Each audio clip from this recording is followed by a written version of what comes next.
Let's see here.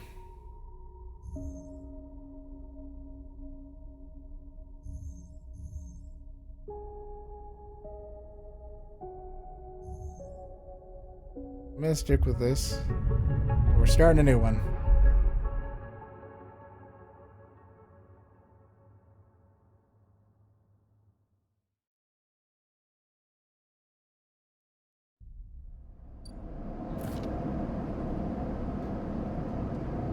First thing you become aware is awakened to sin.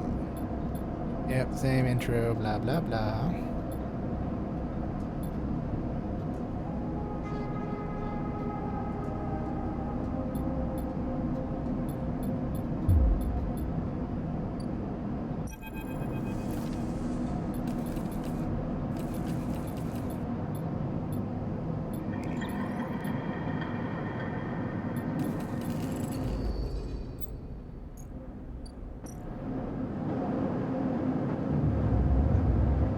I have a little bit better idea what I need to do.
Get through this beginning part.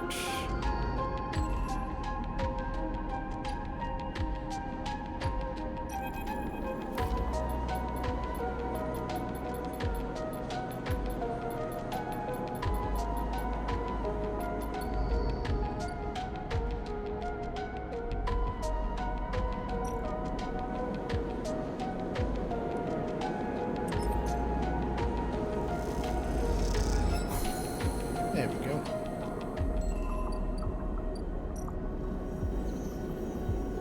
Now we can start doing that, which is good.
Okay, now we sleep.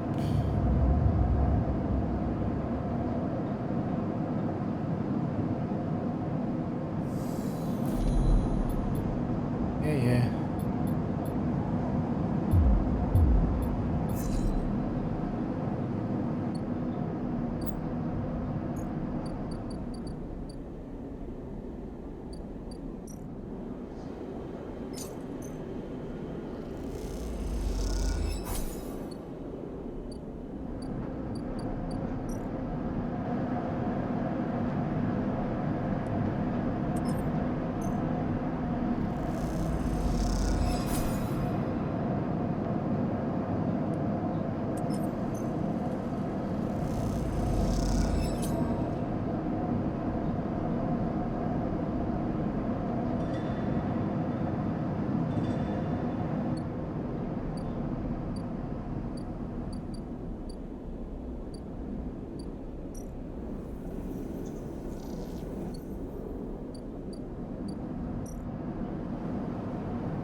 things first, go here.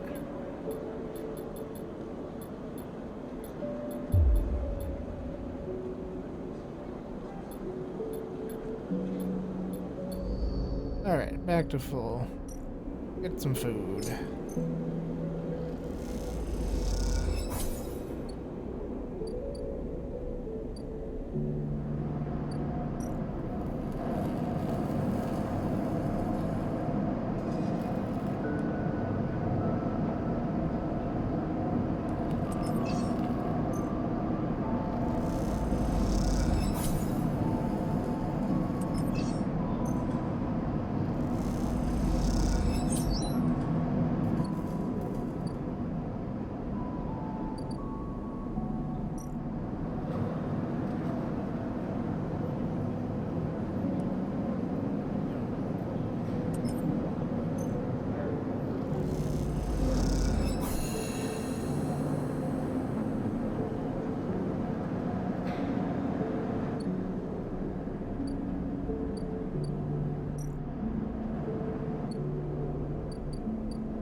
All this.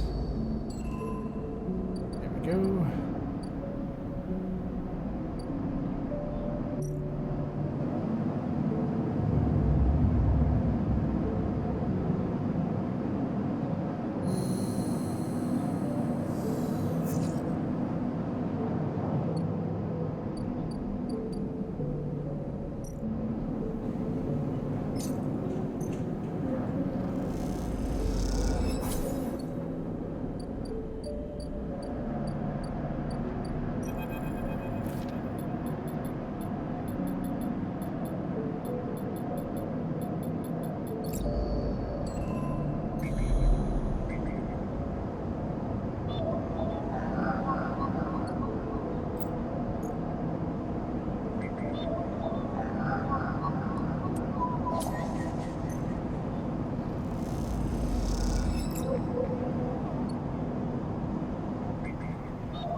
Let's see here.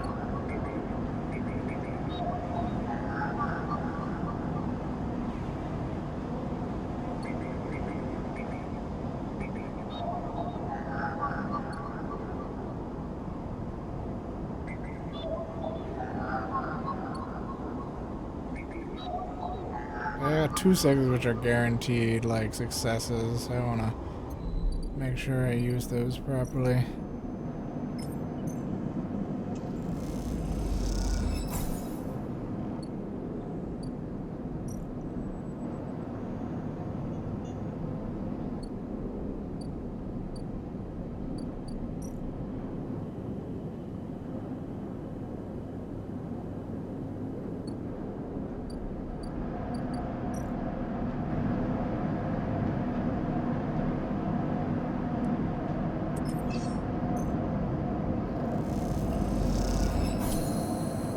Go.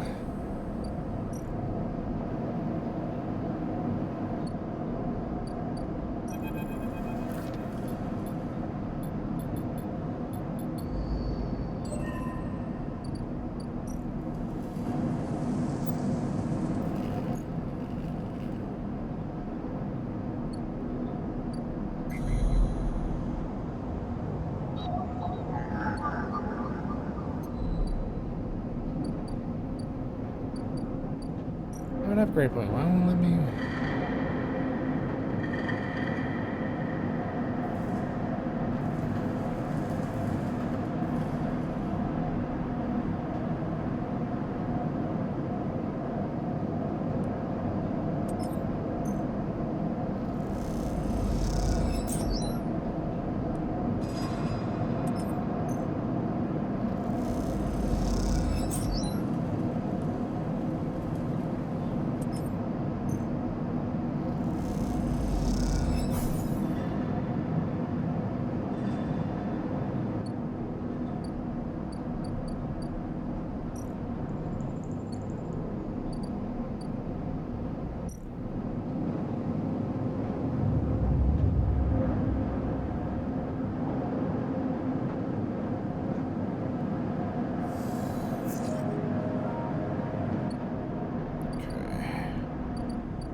things first. Let's use...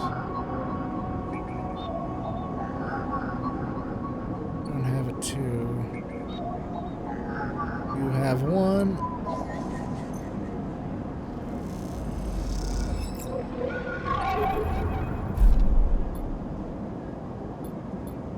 Yep.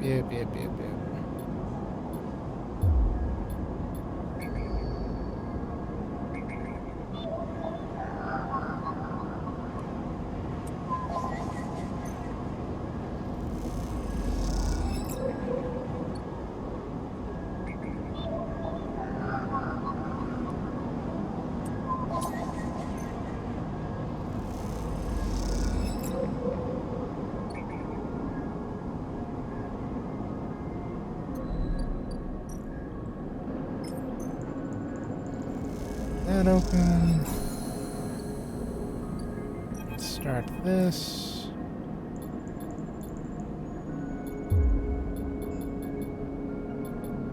We're pretty much like already back to where I was last time for the most part. I'm pretty sure I made better use of my dice rolls this time.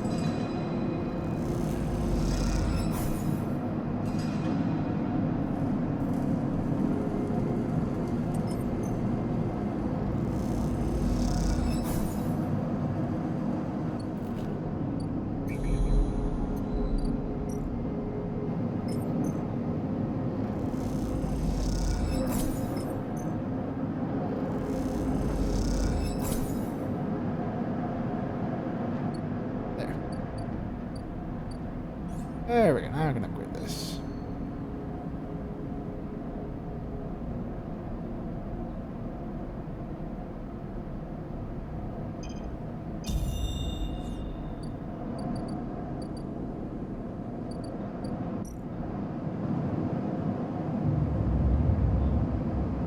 Okay.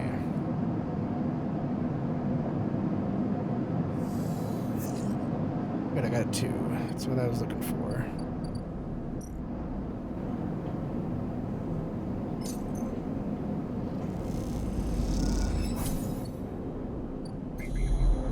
Do this.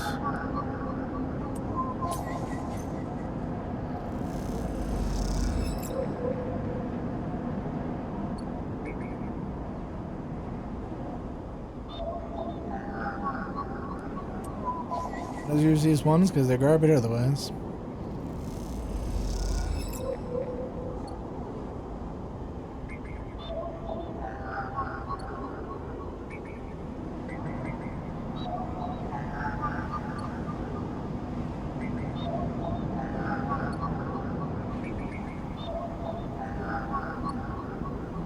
I always want 2s. Use a 1. Come on. You like that. That's useful.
Squeezed into the office at the entrance of the yard, you lay out everything you have on the winter light across the metal desk. Your makeshift forensics notes grow on Drago's old writing slate, overlapping lines and scrawled annotations.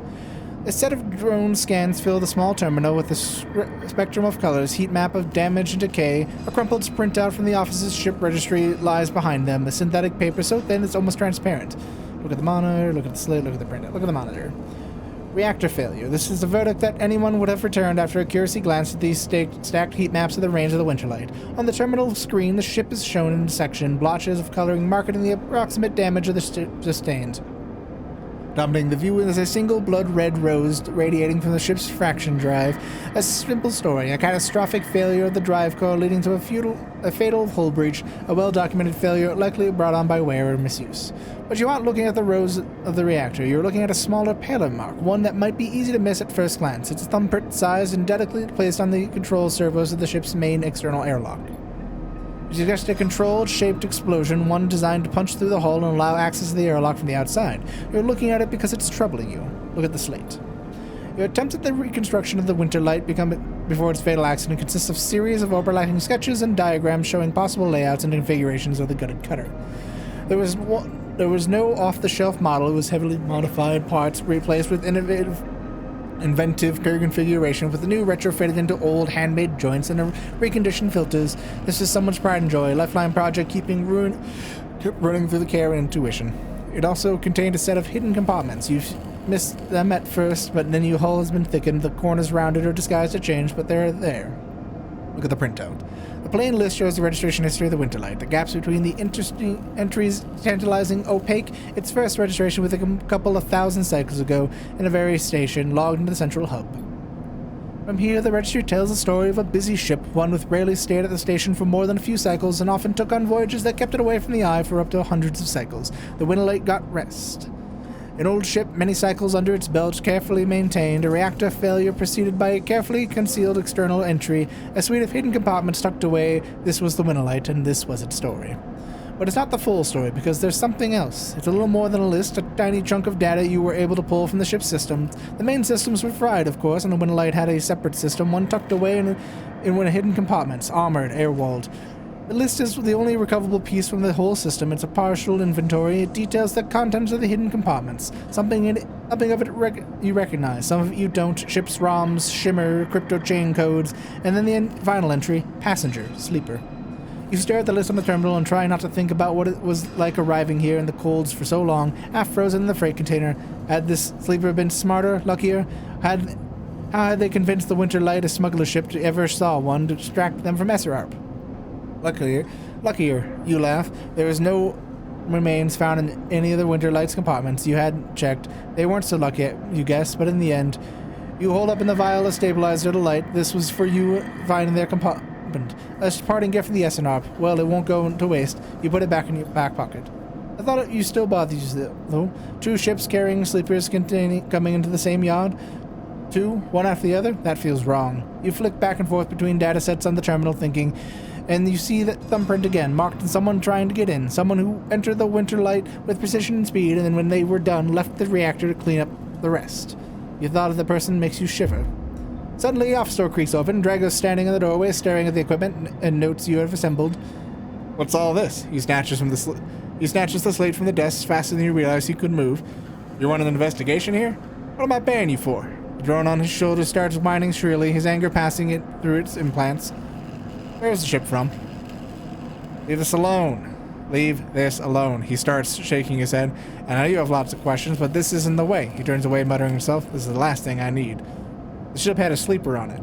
Dragos freezes, suddenly angry. What did you say? He pushes past you to look at the terminal list. He shakes his head.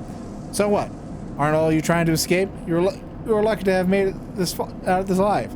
Not them. He folds his arms indignantly. Drago seems to steady himself and then turns back to you, and the heat map of the reactor failure reflected on the headset's glassy eyes. I've given you a place to stay. I've given you work. He stumbles over his word, unsure what to say. There's plenty of others out there who would have sold you, turned you in, but not me. No. I appreciate that, but don't. He shakes his head. I'm not discussing my business with you. He quiets the drone. I'm done well by you, and you've returned the favor. He straightens up and clears his throat. But this obsession you have with this ship is not going to work for me. I can't have you working on my client, making my clients nervous. I can't have you digging up whatever it is you are after, he sighs. You can't work here anymore. I need the work. There's plenty of work to have on the eye. Scavengers need offloads to the rotunda. The Yadigan is always looking for crew. I'm not the only one in town. Dragos reaches across you and flicks up the terminal. As the light of the monitor dies, a kind of eerie calm falls on both of you. Whatever this was, it was done. You made it out, Sleeper. That means you have to move on. Someone killed the ship and its crew. And you want to meet him? He shakes his head. We are done here. In the dark of the Drago's headset glints in the wish of a moment you could see his eyes and meet them. Maybe he would understand. You get up from the desk and Dragos gathers the notes, stuffing them into his pockets and overalls. He holds open the door for you, his headset an explosionist as always. You can stay in the container. I won't take that from you. Don't come back. His tone is final, definite, the edge of disappointment. You walk out of the office and out of the yard, not stopping to look back. You leave the yard, thumbing the vials in your pocket, knowing this at least guarantees you have a little more time. As you walk, your mind once again drifts into the person you killed in Winterlight, whether or not the person will come for you.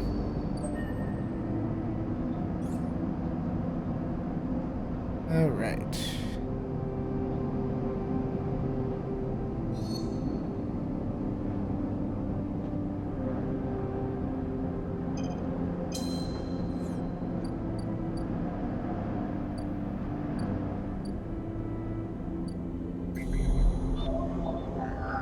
I get 2 for that. 2 for that.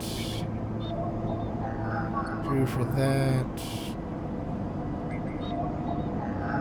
I need 2s. I need lots of 2s right now.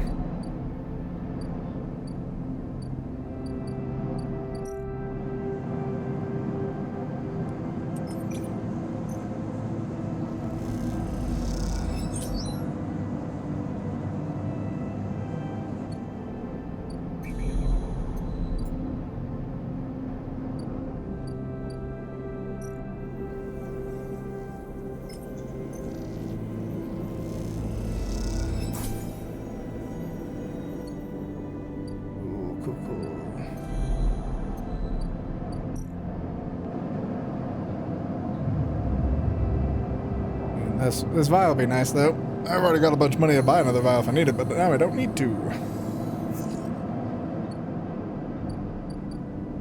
Use it before I drop out of below 4.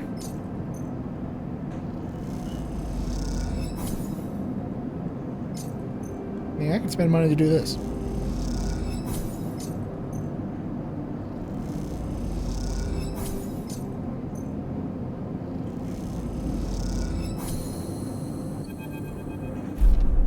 The glass shadows on the steel bar beside you, and the taunts you don't take long to follow. Hey, Haunt, the spacer calls before the low room. What are you doing here? He laughs as he makes his own lame joke. Playing human? You spin back on your stool, scrambling for words. A hand falls on your shoulder, but as you flinch away, it pats reassuringly. You freeze in place. Out! The voice comes from behind you, spat out like a shot. You turn to see a bright eyes, dark hair stare that could breach the wall and vent you all into a hard vacuum. As you turn back to the space, the second glass comes sailing through the air. Catch. You reach up your hand, the glass shatters across your forearm, showering you with fragments. Though the haze of glass and riddle vapor, you see Talia leap the bar and close the distance to the spacer. The thud as he slams into the wall echoes through the bar like thunder. Now flanked by the figures, quick to their feet, Talia throws the spacer out through the door and stands silhouetted against the rotunda lights. You touch your arm and it feels wet. Someone helps you to your feet and back onto the stool. Broken glass rattles as it's cleared and a fresh measure of grill is glugged out in the front of you. The same hand, warm, heavy, falls on your shoulder once more. He isn't coming back. We don't tolerate that kind of shit here. Talia flops onto the stool beside you. Let's get a look at you. Talia wipes the powdered glass with something the wound and something places the bottle in the alcohol. A metal tin with tweezers on the bar. She disinfects them and then turns to you. That was an ambitious catch, she smiles, putting a sliver of glass from your forearm. Stupid, but ambitious. You don't feel the pain, only the sting of status messages your body delivers concerning dermal damage and exposed structures. You do feel the care, though, as Talia's bright eyes search your thick skin for splinters. Watch her. Talia works as a skill of someone who has had picked glass splinters from the skin of strangers before. She hones in on each bright shot all the time, tapping the tweezer tips in little rhythms that only she can follow. Talia smiles to herself. So, you been in the eye long? Just arrived. I thought so. You only seen you for here a couple times. The splinter clicks into the tin. Not everyone is like that, idiot. We we don't all hate you. She glances around. Some of the regulars, maybe, they fear you. Maybe they're even just curious. I don't know. But I know that the Overlook is a safe place. I know that it's like to be new to this place. Trust me. She meets your eye. I'm not trying to convince you of anything or separate you from your chits. I just want you to know that if you need somewhere, you can always come here. I know the rations we've got aren't much, but company is limited. But if you need work, I'll be happy to put you behind the bar. And if you need shelter, well, we can discuss that. You'll be safe. Usually I have Francis on the door, but he's up at the Greenway this cycle, haggling with our supplier. Francis tends to be particular about what we serve, even if the clientele isn't it. She places her tweezers in the tin with a clink. That's you, Sleeper. Here, she slides a glass of grill to you. This'll help. She stops, her hand still on the glass. Wait, does this help? I mean, can you get drunk? No idea. She laughs. Well, keep trying. I'll let you know if I see any difference. She walks back around the bar, gathering the glasses as she does. Before long, is retelling how she threw that spacer out to a new group that just wandered in, completely with dramatic actions. She gestures in your direction, and you instinctively look away, back to the worn surface of the bar. Take a sip of the griot. The earthy fungal tones fill your senses, almost blocking out the sight and sound by driving headfirst into a bog. You may not be able to get drunk, but this connection to something grown, something fermented, something old feels good.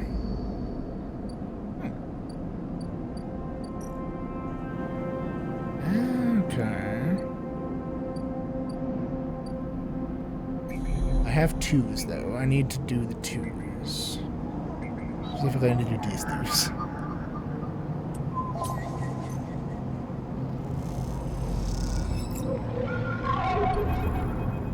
Yeah, down it, run.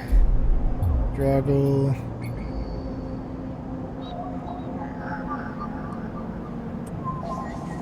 I'll need more keys too, so I'm gonna do these now.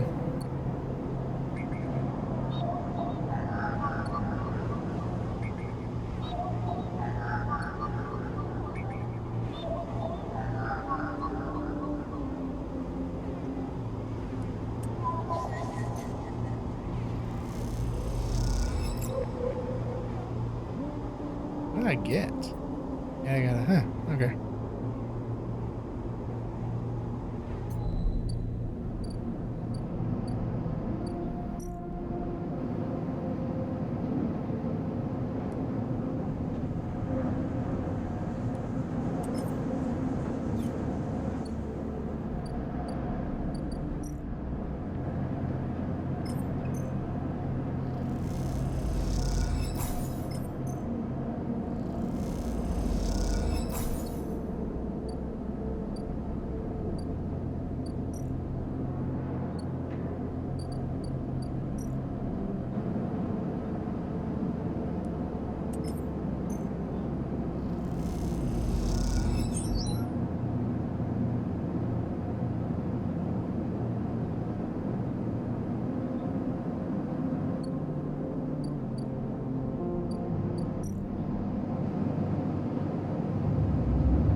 At the end of this cycle, next cycle.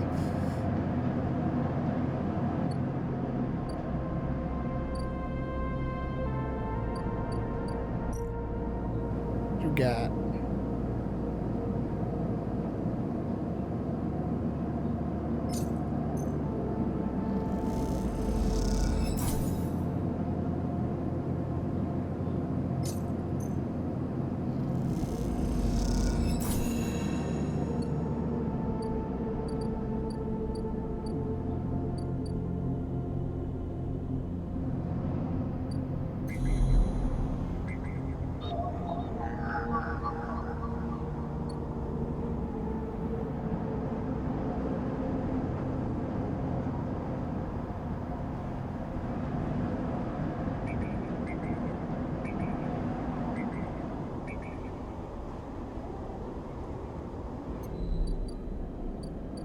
Let's see here.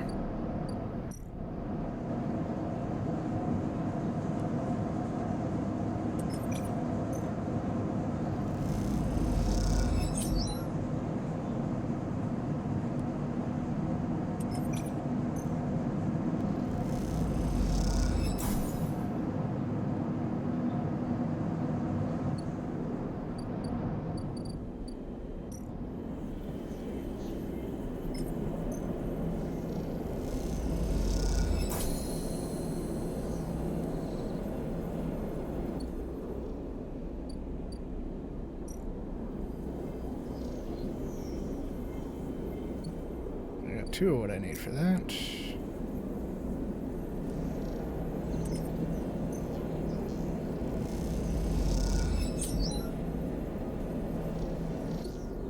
The level 1 I need to use on something.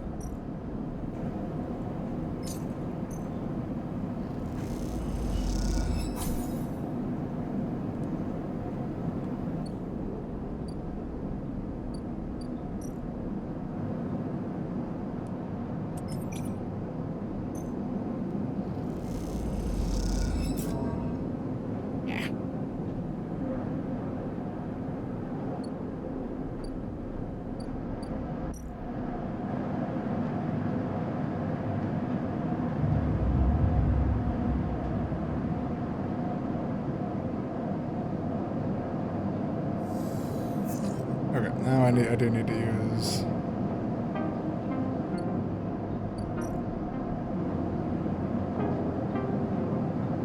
I won't let. There we go.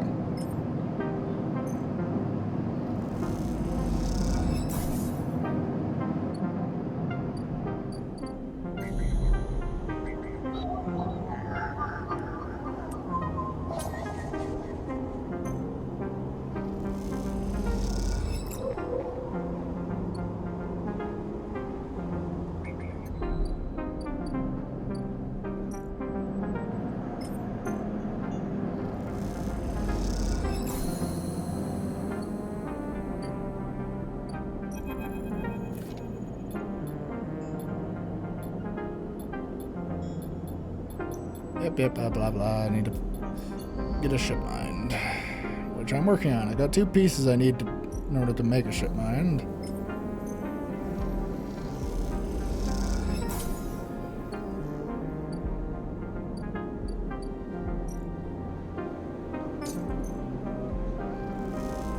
So completely fill my hunger.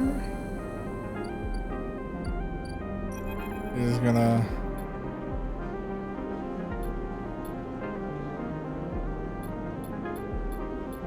Tell them about my dreams, weird ass fucking dreams.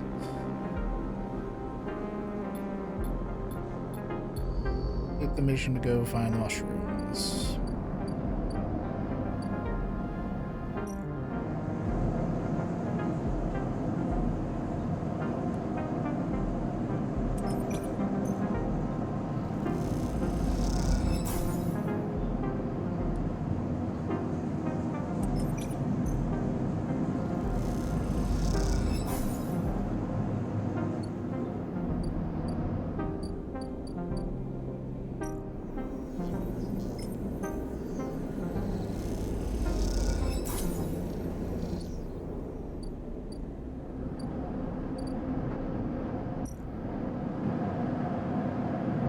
And then Dickhead McGee's gonna be here in the morning, isn't he?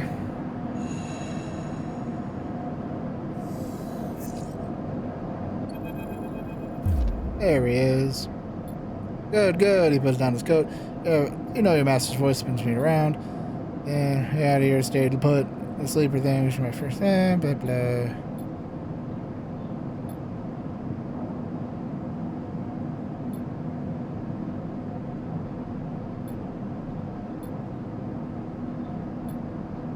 Battle market, maybe.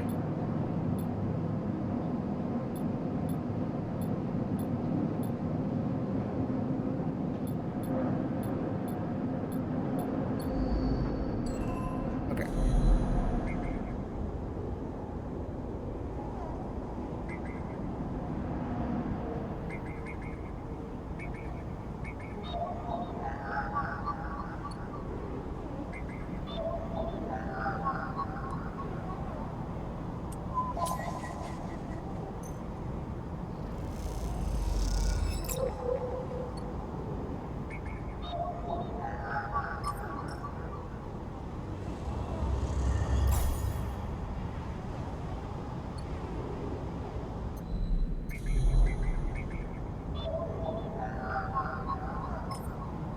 The Ripper Worm in there.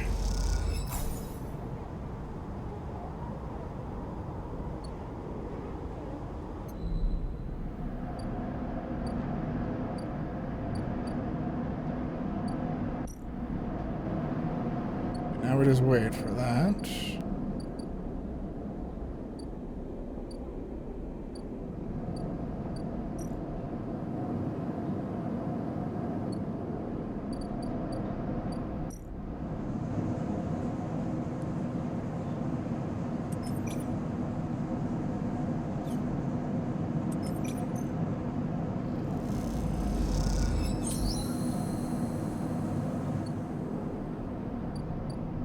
Lamb and Mina. I haven't talked to you before. From the walkway, the side rail horizon looks impossibly vast, a landscape of plating and frames. All along her flanks, torches flicker, drones maneuver, arch lights glint. The sense of scale of industry is both stunning and strangely unsettling. It's quite beautiful, I think. I turned to see a figure walk down the walkway, leaning in the air. He's a thin, ragged, his work gear poorly fitting and loose. He torches the side rail horizon flicker in his eyes as he turns to you. Lamb. He leans back from the rail, revealing his child standing beside him, staring out at the ship. And this is Mina, he adds with a smile. Hi, Lem. Hi, he replies plainly, then shifts a little closer down the rail. Mina stares and tucks herself behind Lem, who dutifully picks her up.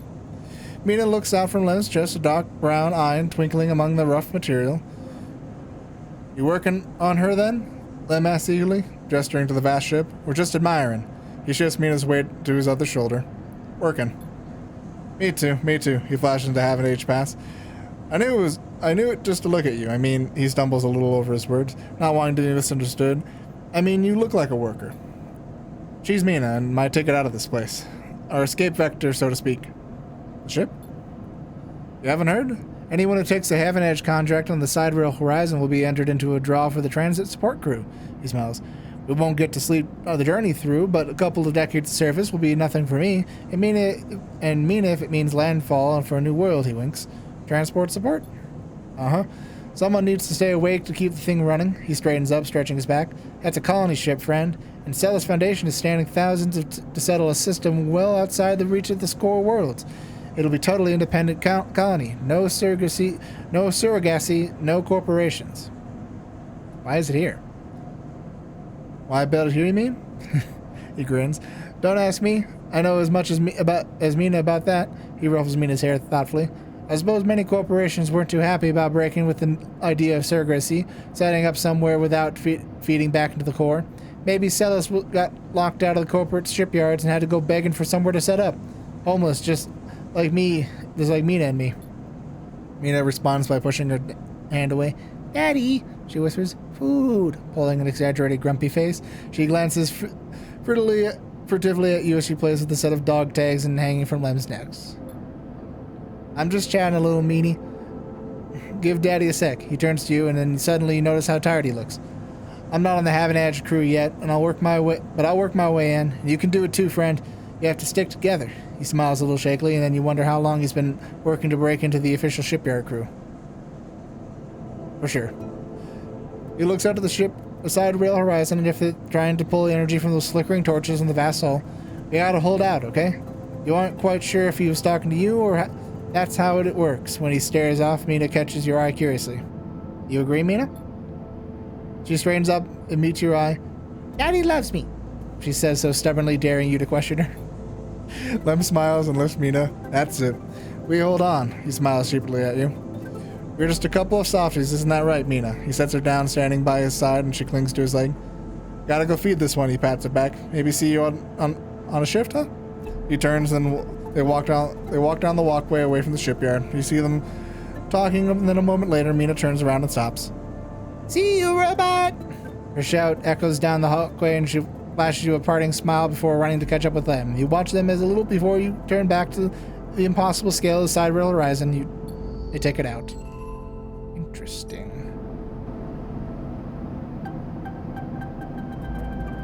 Oh. No, I need this. Hey, free money.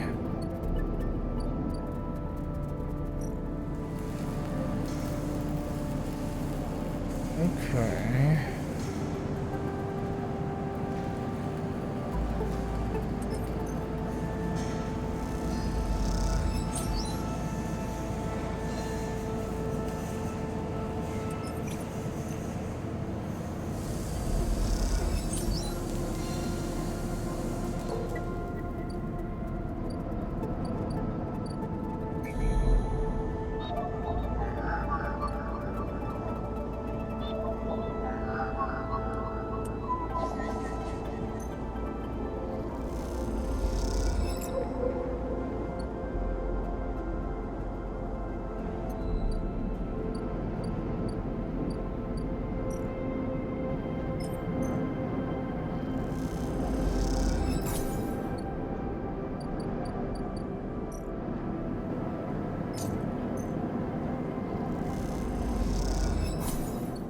I'm in a real good spot right now.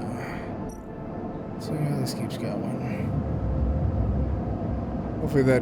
Hopefully shithead isn't running up too much of a fucking tab.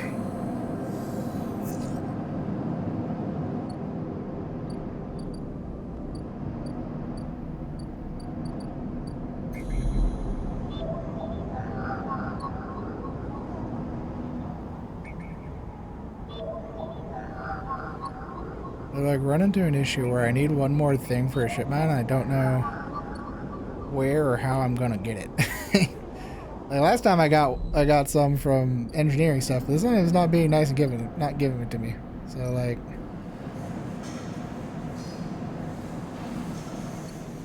just to double check, yeah. Chance of a random scrap out on engineer actions. Like, come on, give it to me.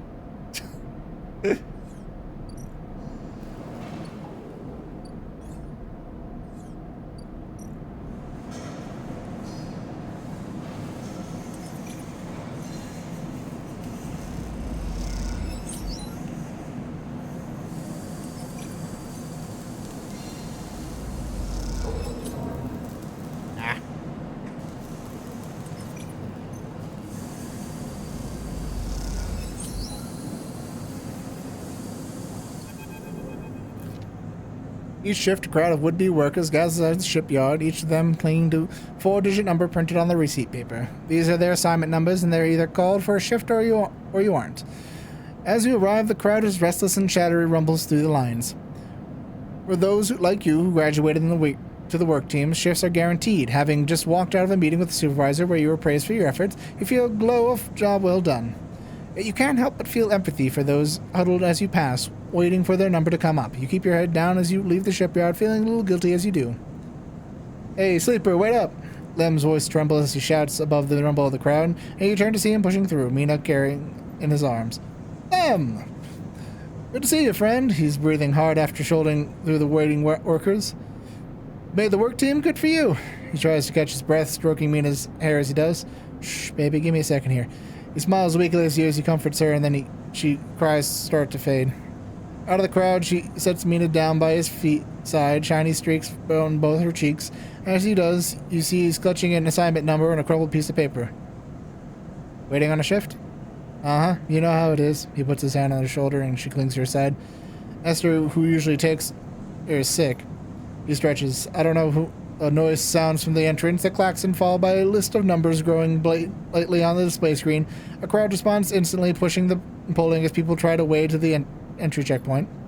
Lem stops and turns back towards the crowd, then glances down at the crumpled paper. That's my number. Shit. Ermina, she starts patting the pockets of his gear and glancing around. Go, I'll watch her. He blinks a little, staring. Thank you, He crouches to Mina. Are you gonna stay with our friend here, okay? You're going to keep you safe. He's like, they're gonna keep you safe, and he stands back. Here, take her bag. He shoves it into your hands. She's got food. She's got... Shit, I have to go. He backs away from the crowd. Mina, I'll be back real soon, okay? Be good. Then Lem disappears into the rolling crowd, who are now trying to get into the shipyard before it locks down. Mina stands staring, suddenly small without Lem at her side. She fixes you with a dark-eyed look you can't quite read. Hey, Mina. She holds the stare unmoving, the two parallel tears tracks still glint on her cheeks. You okay, Mina? He sniffs and looks down. Look in the bag. You unlashes out the bag and see a few metal containers fashioned with scrap components. A battered slate sits on top, blinking low battery warning, and tucked inside is a ragged rabbit, hand-sewn. Take the rabbit. Pull the rabbit out of the bag, its long limbs waggling as you do. Mina goes to jump and grab it, but holds herself back. She stands, hugs herself, eyes the rabbit. What's their name? Mina turns away and looks at the entrance. Shipyard isn't going well. Give her the rabbit. You hold the rabbit out and Mitra snatches from your hand. She hugs it tightly without looking away from you. Bun Bun, she says, staring you down, ferocious despite her size. Hi, Bun Bun. You move a little closer to speak, closing the gap. He doesn't speak, she says. He looks at you suspiciously, but her face softens a little. She waggles Bun Bun in front of you and then walks him up your arm and onto your shoulder where he sits. She pokes your arm a couple times. Are you really a robot? Sort of. Yeah, me too. Mina has more questions, lots of questions. Questions about how you breathe or if you rust. But before long, you were talking about rabbits and whether Esther, the lady who usually takes your smells like, and whether or not fairies live in the eye's heating pipes. You pass the time like this, sitting side by side on the floor of the walkway as others pass by, sometimes talking, sometimes drawing on a slate, sometimes playing with Bun Bun and the rabbit. And this is how Lem finds you, as both of you are starting to yawn. He is dirty and tired, but Mina leaps up his leg and into his arms as he stumbles backwards. You two get on okay, he says, trying to keep Mina from climbing onto his shoulders. More than okay. Mina shoots you a smile from Lem's arms, her suspicion gone. Well, well, well, looks like Meanie can be nice. He pokes her in the ribs and she squeals in delight. Thank you, friend, I mean it. He gives you a warm, wide smile. I owe you. Look, he glances around. Seems like Esther, the lady who usually watched her, is going to be out for a spell. If you ever have some time, I'd really appreciate you coming down to our place in the low end, he grants sleepishly, if you have the time. But now I have to take this one to eat. He plays a bit at biting Mina, and she gives in response. See you, sleeper. He waves and they stumble off down the corridor, drowning gazes and passing spaces as Mina's laughter echoes through the corridor in bright squeals. Adorable. I need another... Where can I get...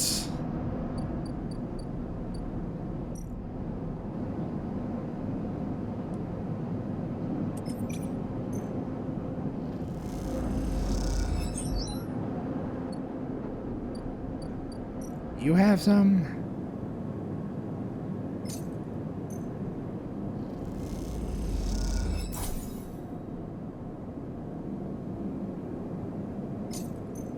Come on.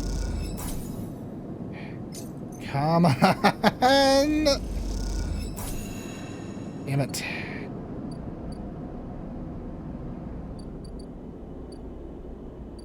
I need 3 and I've only got 2.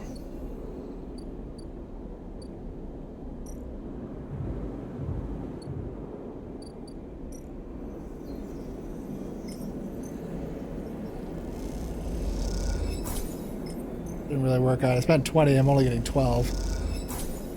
And I was hoping to get the part for a ship mind.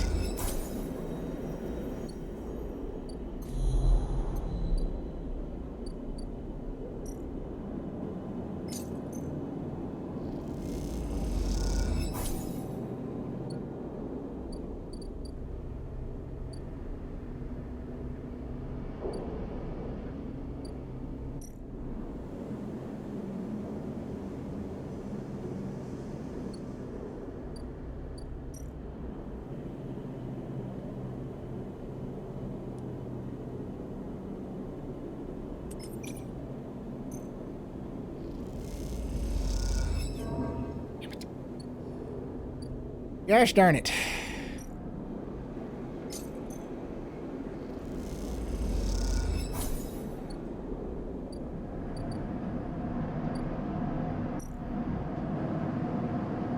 I need a lot of luck here just to like get a single goddamn piece.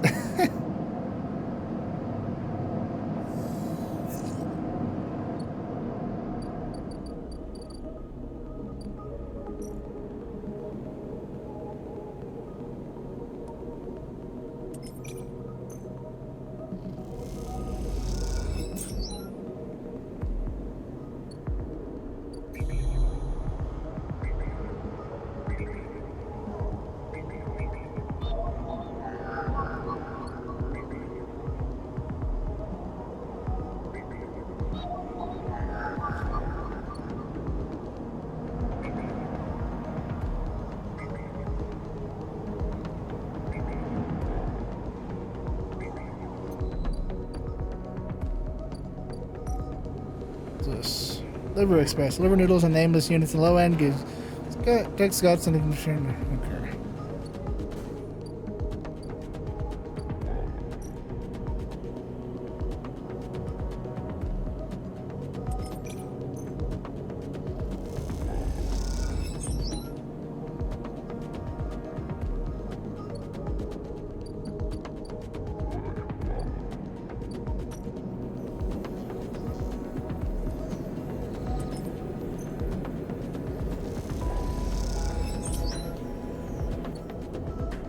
Guaranteed money.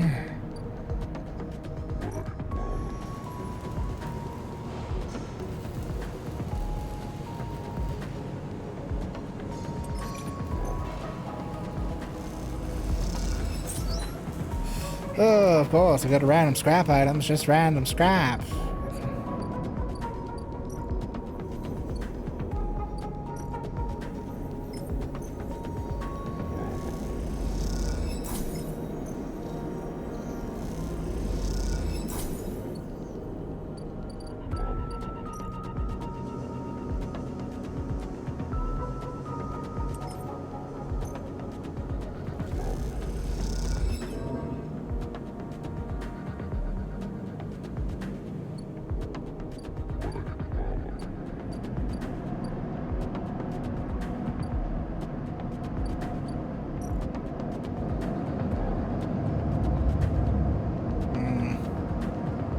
I need it. Give it to me.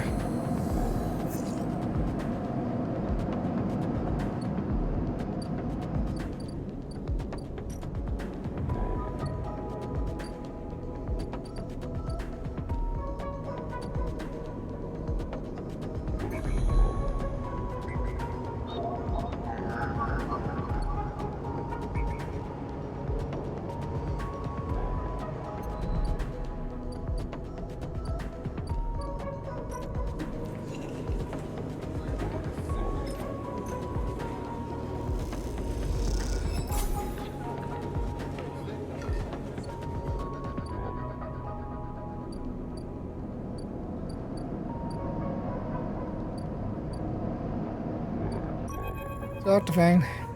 As you arrive, Fang comes striding towards you, taking you by surprise. Let's go, Sleeper. He puts his hand on your shoulder and turns you back the way you came. Go where? See Harlan Hurst. He gives you a sideways glance. Isn't that what you were here for? He steps into the passageway, guiding you down ring towards the shipyard. Sorry for the hurry, but we have something of an opportunity. That data you ripped? Well done by the way, he grins. Tells me Hardin is making a rare inspection of the side rail horizon this cycle. It's the perfect chance to confront him outside, at the compound that he hides in. Fang takes a sharp turn into a dimly lit side passage. Side rail horizon. Confront him. That's right, it's the perfect time. Fang slows and slips into the dock service tunnel where somewhere in a black and water pipe drips. It's him, Sleeper, the same Hardin Hurst. A worm ripped out decades of records that mention him by name, and an entire trail of documentation from the first days of the Solheim collapse until now. He wrote out the whole thing, slipped into Having Gauge when it was first broke off from the Union. He paces in the tunnel, a hand rubbing in the back of his head. I need you to understand something about Solheim, Sleeper.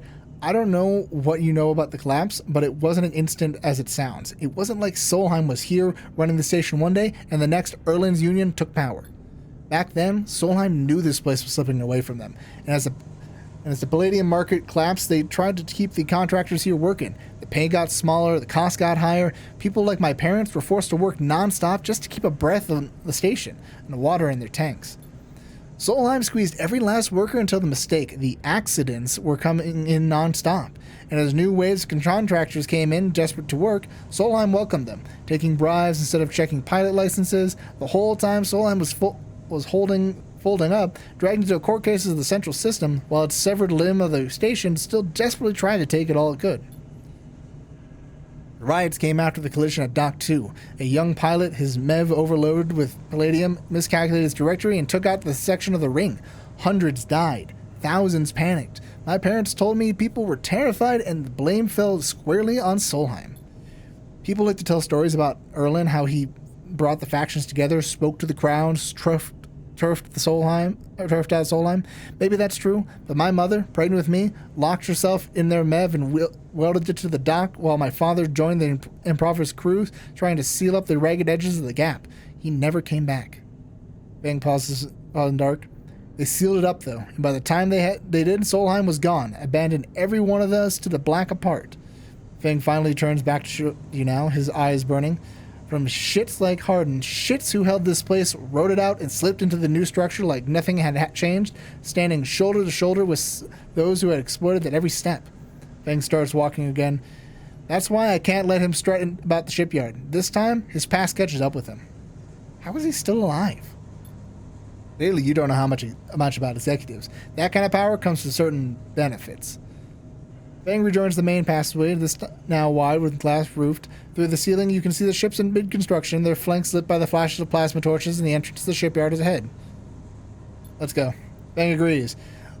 Let's go show this shithead some consequences. He strides into the shipyard entrance and pulses through the doors. A web of corridors lead through the complex snatches of the construction bays, always appearing through windows. Ships are suspended like whale corpses, skeletal, imposing. Feng seems to know exactly where he is going, and before long you cross into the huge dry dock locked into the one side of the side rail horizon.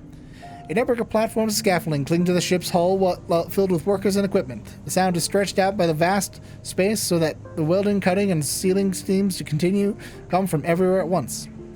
Both you and Fang spot them at the same time. A group of walking slowly across the gantry in his front, two men, one gesturing towards the ship and the other stick-thin, clearly dressed and with a stock of gray hair. Hardin. You and Fang say his name in unison, and Fang sets off up the staircase of the gantry, with you following behind. As you come to the same level, the group is passing closer, the foreman gesturing to the work being done throughout the dock and Hardin nodding along. Hardin Hurst!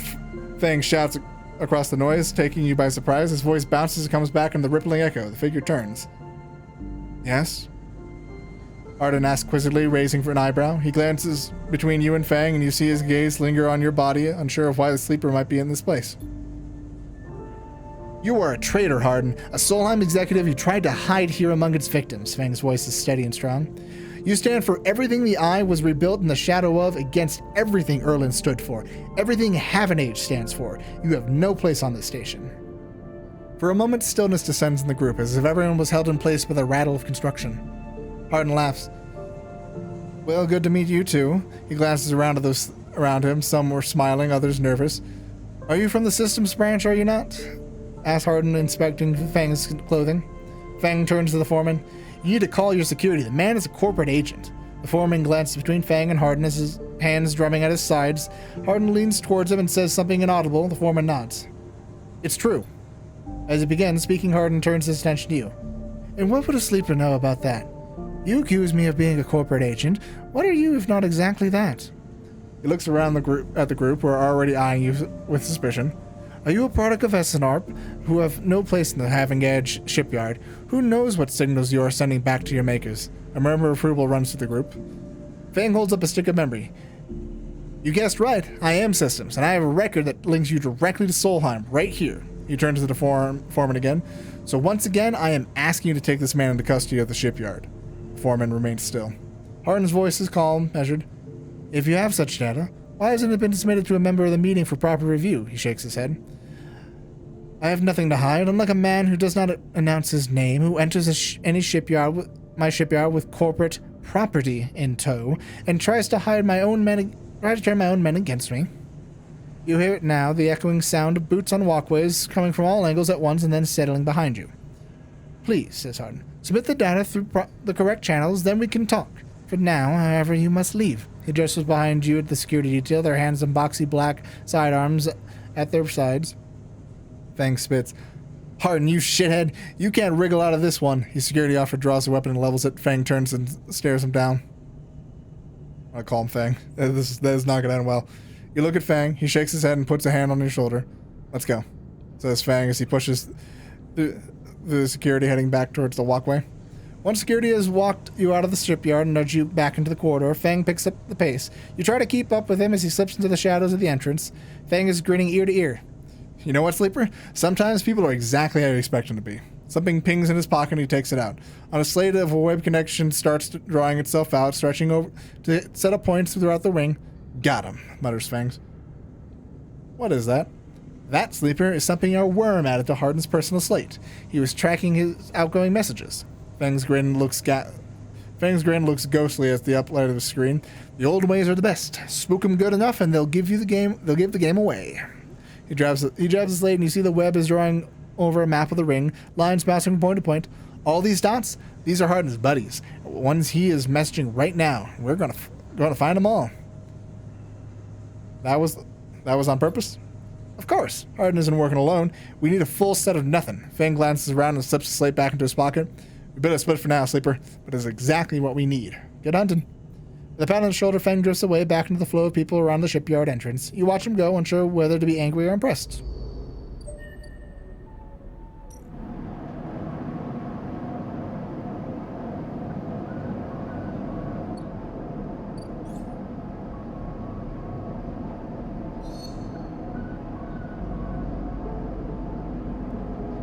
Use scrap components at home to repair condition. Ooh.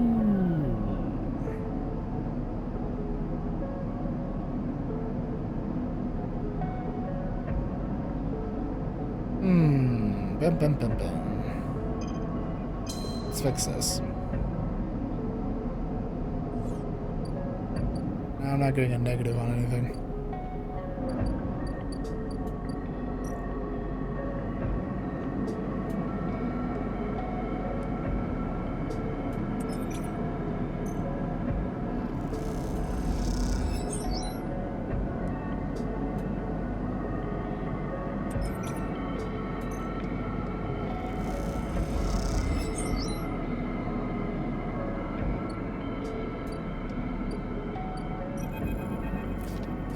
I get scratching the competing core of the ambergris, swearing to herself when you enter. She doesn't look up. This shit's completely ruined the core's connectors when I cut it. She holds a thick fistful of ragged wires. The shit mine they ripped out even by usable without replacing these. She throws a bundle of wires across the room. Amateurs. Who took it? She stands. If I knew, do you think I'd be waddling around here rather than out there with my boot up there on their neck? She says. Yadigan, some spacer crew. No way to know. We got it. But they got in with one of my crew's access chips, so they killed each other. So they either killed him, robbed him, or he was in on it. No good options. Annika climbs out of the cooling well viewer the ship mind should be. The space suddenly crowded with her on the same levels as you. Towering over you, she stoops beneath the low curved ceiling. Come on. Nothing good done here. She leads you back through the guts of the amber. Though you find the way back yourself, the repair process has left you familiar with the cutter's idiosyncratic layout, all diagonal angles and bundled tubes. What do we do now? Attica seems lost in thought, and you focus on the corridors, ducking below conduits and passing through bulkheads. Eventually you arrive at the galley, though it's hard to tell. Most of the benches and prep surfaces are covered in half-stripped components and welded hole patches. Attica shoves a box of filters to the floor and sits. There's no way around it, she starts out. We need a new ship. I can salvage one. I like your confidence, Sleeper. Maybe we can check out the ore exchange or speak to some scrap dealers. She rose forward. It seems I'm about to do something very stupid. But hey, I came here, didn't I? Why not make a run for it? She fixes you with a hard stare. Sleeper, you've all I got. No crew, no friends, you're it. She looks uncomfortable. I appreciate the time you put in on the Amber, and I'm sure she would too, if she could. What I'm saying is if you screw me on this, I will kill you. She leans over and hands you a stack of chits. A big stack of chits. You don't dare to count them. Get me that shit mine, Sleeper.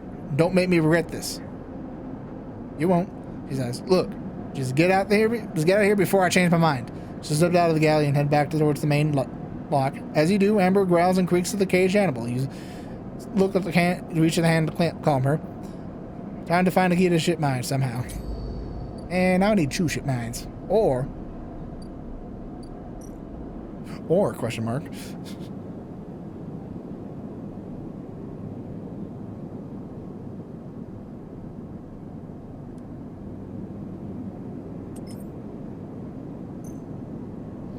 What happens if I do this? Crap, I got a lot of money.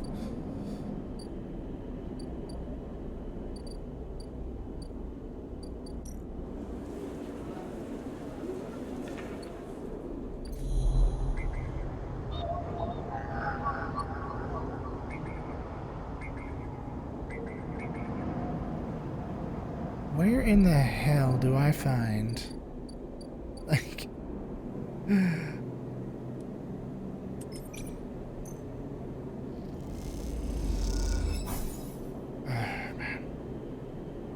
I can just not catch a break on getting what I need.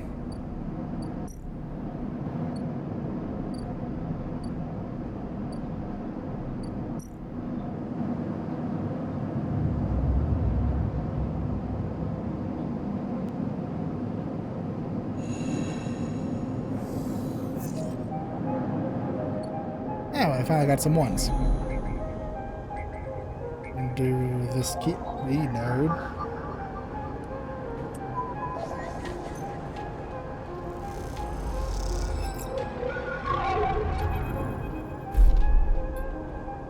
Entry submit. Hunter Strange head bobs and your allies sealed lock cannot save you. Blah blah blah. Yes, I am aware, but I need a fucking ship mine somehow.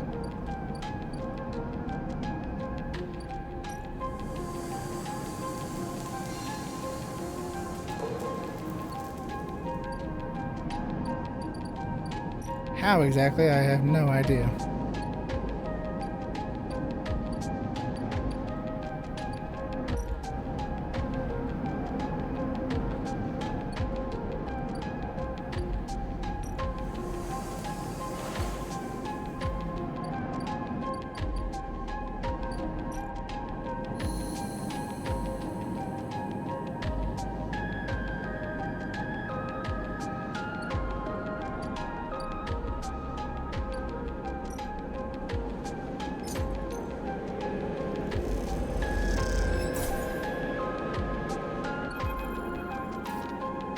As you quickly leave the surgery, eager to be away from Talshiro's glare, you notice something wrapped around the stabilizer via clutched tightly in your hand.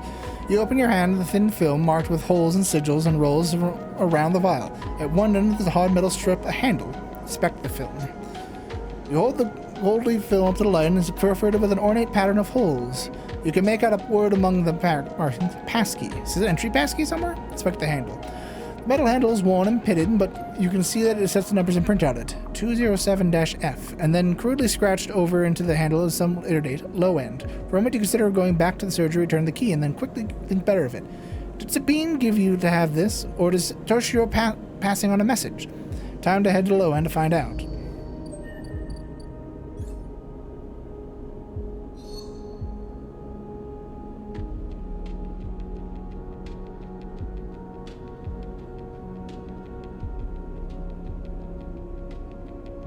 Let's see here.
This half-built unit looks forgotten. The project will never made with. It's enough scrap you can be able to seal it up.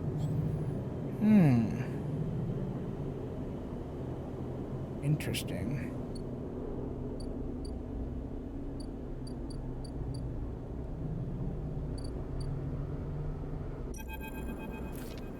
Across between two walls of units, one cavernous street into the center of the low end, and the pressurized building is full of lack of tavla and the shouts of children whir and air filters. Sleeper. You turn to see a man sitting on a tavla table alone, somehow untouched by the hustle and bustle of the people around you. He gestures to the stool and sit on the opposite table. Sit. Sit. You sit at the middle stool and he starts settling out a board with counters and at least the filter's cap of low-enders typical use in their place. Caster, he says by the way of introduction, looking over his glass. Night or day? He asks, gesturing at the caps, crudely sprayed white and black. Day. He rotates the boards so the white caps are in front of you. Let's begin. He takes a plastic die, each pitted and worn, and roll to determine who starts. Caster rolls a 6, you roll a 4. I lead. He smiles and begins to move his first cap precisely along the board. Play passes back and forth between you, and the dice changing hands as the caps spread among the board. As it does, Caster speaks, eyes not leaving the caps. It's unusual to see a sleeper on the eye. That's why I wanted to play you. He take a turn, rolling a 5 and a 6. Play carefully. After all, a sleeper's mind must be somehow different to a human one. Being emulated, I mean. As Caster talks, you build up a wall of caps, stacking them safely across the board. Progress is slow, but you remain unexposed. I don't mean to offend you, Caster meets your eye. I merely see that you are, by definition, different. What has been subtracted in the emulation? What has been added? He slides a single cap onto an open point, a risk and an opportunity. He hands you the dice. Do you ever think about this, sleeper? What are you about what you were before you are what you are now? Never. You roll a double 6 and slide your caps over the danger. Caster sucks his teeth. The running game, I understand. Why look back when you can look forward? He rolls the dice and then strikes your exposed cap, sending it back to the beginning. But there are limits, sleeper. We all come from somewhere. You more than any of us. Past you is not just an idea, a concept for you. It's a living, breathing person. He looks over his glasses, his eyes brighten wide.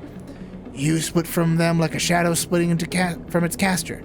You may be sleeping now, yes, but one day you'll wake up and carry on their lives unaware of your fate, no matter what it may be.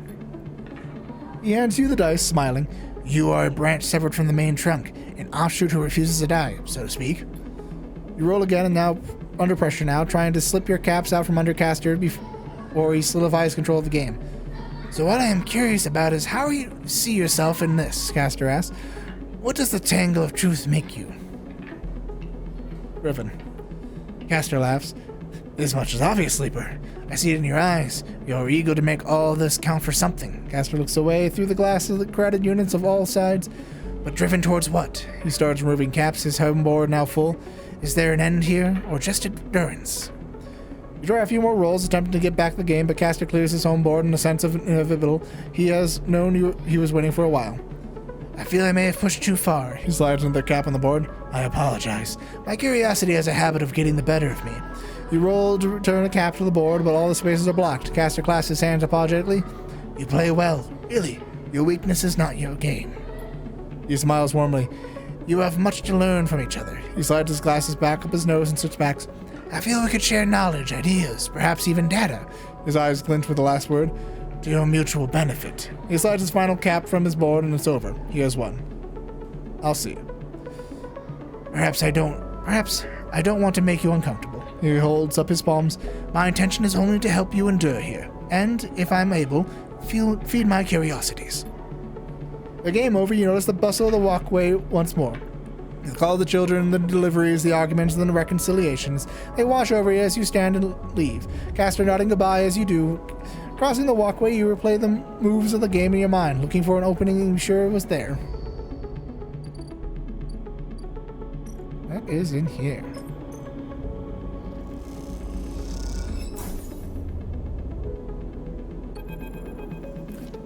As you push the door open, automatic lights flicker on inside the apartment. They reveal yellow plastic panels and curved shape of a wall-mounted utility units. The detritus of the routine like a range of every surface. You step inside and clicking the floor door shut behind. The amber light of the aging fixtures glaze everything with a pale orange. The work surfaces hold a variety of objects, distinct in their dull lighting. A pale blue light drifts from the doorway at the end of the room. Inspect the surfaces. Smudges through the thin layers of dust suggest a recent and rare hurried visit. They trace a path of water dispenser and an auto wash, then to a cabinet still half open. On the shelf sits an empty pill case. Go to the doorway. You cross the cramped utility room with its auto wash dispensers, water closets towards the doorway. Through the doorway is a dark, warm room, lit only by a faint glow of a terminal screen. Inspect the room. A bunk is tucked into the wall and the blankets ruffled. A wall desk glitters with the rows of vials and containers. A briefcase slab sits open, loaded with rows of reagents and compounds you do not recognize. In comparison, this room is clean, ordered, and controlled. Approach the terminal. As you approach, there is a cackle from this somewhere in the dark. Sleeper. Sabine's voice shakily echoes through the apartment. Welcome to my home. I'm sorry I can't be there. I have to make alternate arrangements. You hear rattling noises, static. I was able to record this message, but I don't dare to show my face. Something is happening within Yanigan. I no longer trust them. Your voice becomes distant, slipping behind the background noise. I have something to ask you. I want you to get me out. Yanigan was supposed to hide me, to protect me. After everything happened, I was desperate. And then after that, I was too tired to care. A noise like waves passes over the recording, but I'm done with them now. I want out. Screw the debt. But I need insurance. I need something I can hold against them. I have my suspicions, but I can't be sure. I need information. And, as you know, you need me. A pause, something clicking in the dark. This isn't a threat. You have to understand my position here. Another pause. I know sleepers have been here before. I can help you, but not with Yadigan's noose around my neck. Give me data, give me information, give me something I can use against Yadigan. Then I can get out and you can get what you need. Please. Waves of static cut into Sabine's voice. Bring it here to my terminal. I'll get it when I can. You look around the tiny room and try to imagine Sabine living here, working at the desk, sleeping in the bunk, blinking into the terminal of the dog. The record cuts the static, filling the room with white hiss, then silence. Access terminal. You sit in front of the humming terminal and hit a few keys. Sabine has left an access port open, but the rest is encrypted, blocked away behind passcodes. It seems Sabine may not trust you as much as you want to think. Who does Sabine need to hide from, and what debt does she owe to Yadigan? You try to assemble the pieces, but too many are missing. The only thing you know is that without stabilizer, your body will die. You glance at the briefcase, lab, the desk, and glassware glinting in the dark. You turn away and leave. The door is clunking shut behind you. Back in the corridor, you notice this scrawled graffiti of a blade on the opposite wall. Yadigan. You feel yourself being drawn into something you don't quite understand.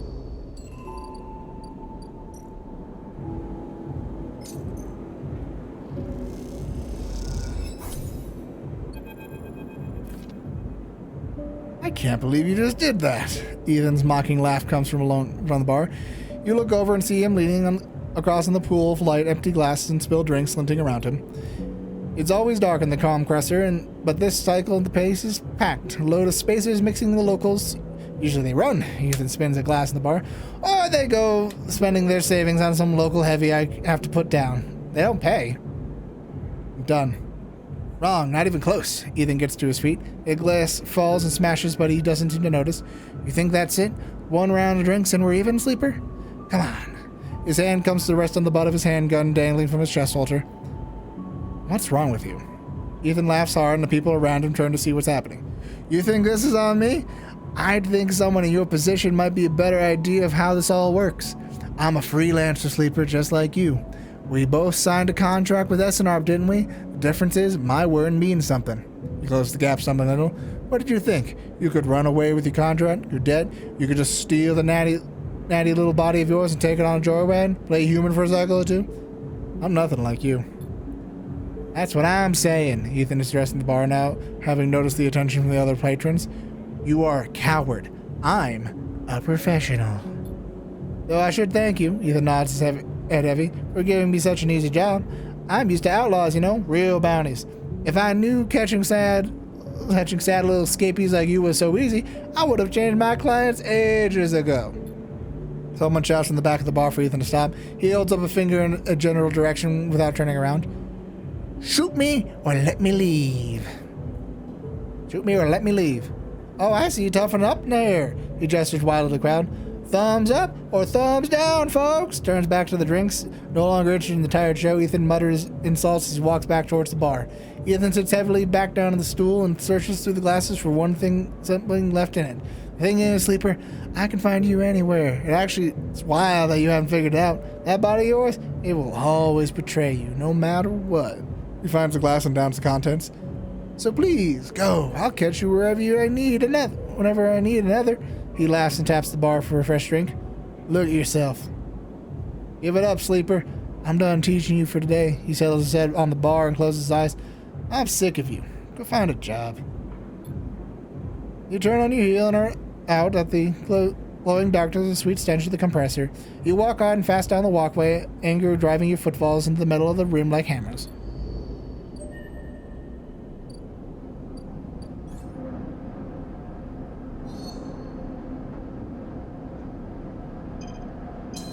I want that insta karma. Alright, but I think I will call it for now. Thank you all for watching. I hope you enjoyed. And I'll see you next time. Bye-bye.